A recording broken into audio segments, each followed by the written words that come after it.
جاي شهر رمضان ماذا بينا ما نشوفوش مسلسلات ساقطة وأفلام فيها عري وأفلام فيها علاقات يعني غرامية محرمة. نقول لك حاجة، احنا في المجتمع تاعنا الجزائري خاصة في وقتنا احنا والذين قبلنا آبائنا وغيره، يعني المحافظة شديدة.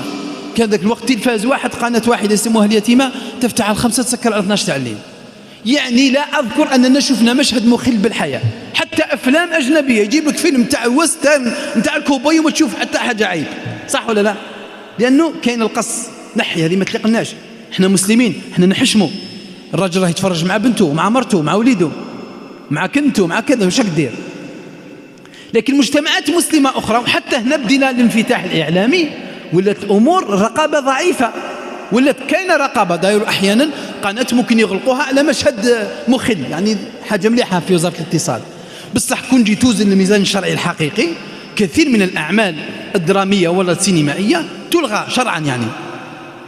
إذن حذاري من هذا الأمر، لأنه كاين مجتمعات أخرى بدون ما نسمي الدول خلاص ولا هذا الأمر عندهم عادي، يريحوا أنفهم يشوفوا فيلم فيه من المشاهد ما يعني يندى له الجبين ما تقدرش تشوفه وحدك، يتفرجوه عادي ويسموها شغلنا أوفر. احنا يا متفتحين، إيه راك متفتح، راك فتحت باب الجهنم، وي هذا هو التفتح. يا جماعة اللي يجي يقول لك لما تسمي الفسوق ثقافة وتسميه حرية، ولما الاعتداء على المقدسات تسميه حرية التعبير، راك تسمي الأشياء بغير مسمياتها.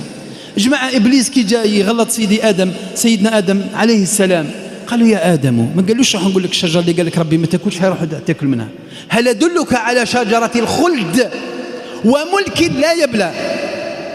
أغراه، سمى له حاجة على غير حقيقتها. وقال رسول الله صلى الله عليه وسلم لا يأتين على أمتي زمن يشربون الخمر يسمونها بغير اسمها، يسميها لكش خمر، أعطاها أسماء تجارية تعرفونها وتسمعون بها والعياذ بالله.